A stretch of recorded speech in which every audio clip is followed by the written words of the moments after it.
Okay, I removed the sliding glass doors. The roller assembly was destroyed. Over time it got eroded and the bearings pretty much just came out of there. And the adjustability of this thing quit working as well. So we went ahead and got a replacement for it.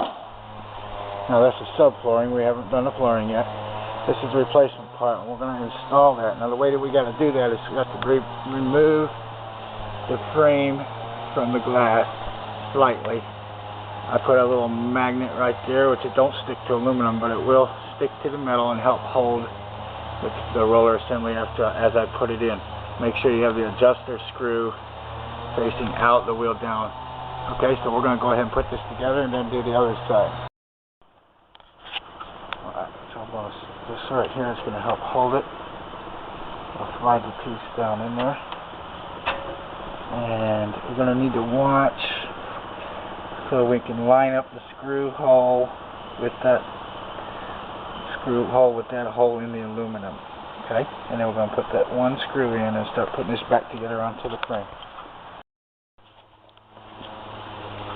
Okay, what I'm going to do now is I'm going to turn this out slightly like that so we can put that screw in the rest of the way tight.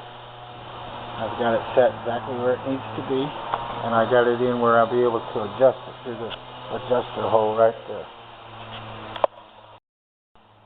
Okay, to turn the screw in tight, just pull the metal and you can twist on it just enough to get your screwdriver in there. A stub screwdriver is recommended.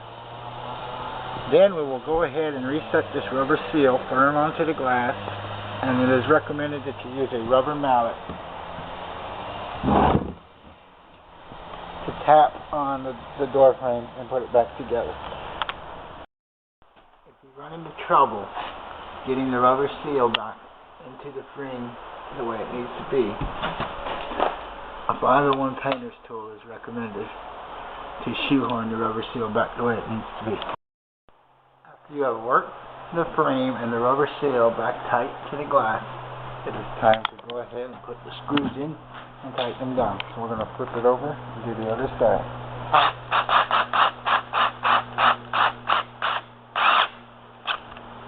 Do not over tighten or strip the screw, which is something that's a universal rule.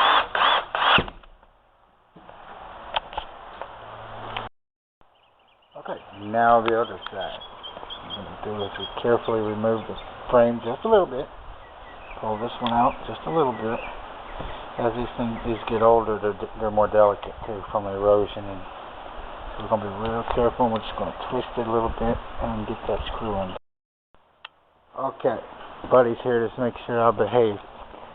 Now, we've run into a problem where the screw is seized up, so what we're going to do is we're going to go ahead and use some penetrating spray on it, and if that don't work, we'll have to figure out a way to cut or drill off the screw head so we can get this old part out of there. Alright, after spraying with the penetrating lube oil, I was able to break free the old rusty nut bolt in there, screw.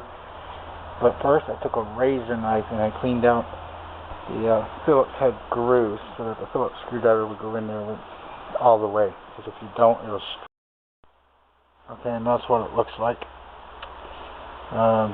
You know, they don't supply these with the new roller assembly, so it's a good thing we didn't have to cut it or drill it or destroy it to get it out of there.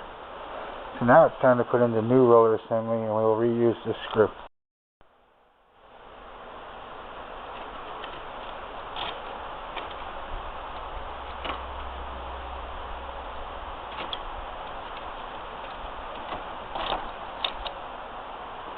And the old one is out. You can see the damage and the corrosion. Sorry about the filming. I got no one else to hold the camera. Yeah, and this is what it looks like. It's going to be replaced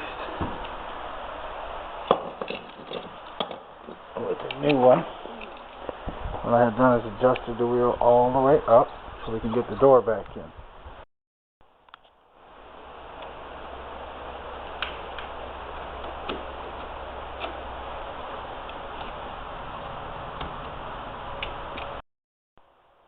Okay, The new roller assembly is in place and tightened down.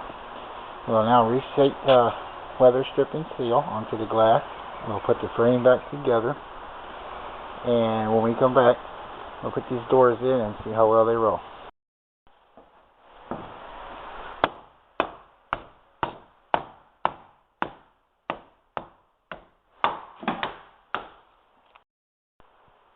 Okay, the door's been installed. Now, for the first time since we've been on this job, this door is moving on its wheels, as opposed to the metal digging into the metal track is now rolling. So what we're going to do is we're going to take a level, and we're going to put the level on the door. We're going to make sure that the P-hook here is plumb. The reason the P-hook needs to be plumb is because it needs to lock into the stationary door, which we have over there. It needs to lock into it plumb so that the hardware will line back up right. So the way to do that is to adjust the wheels according to what the level says. And it's on rollers. We're good to go.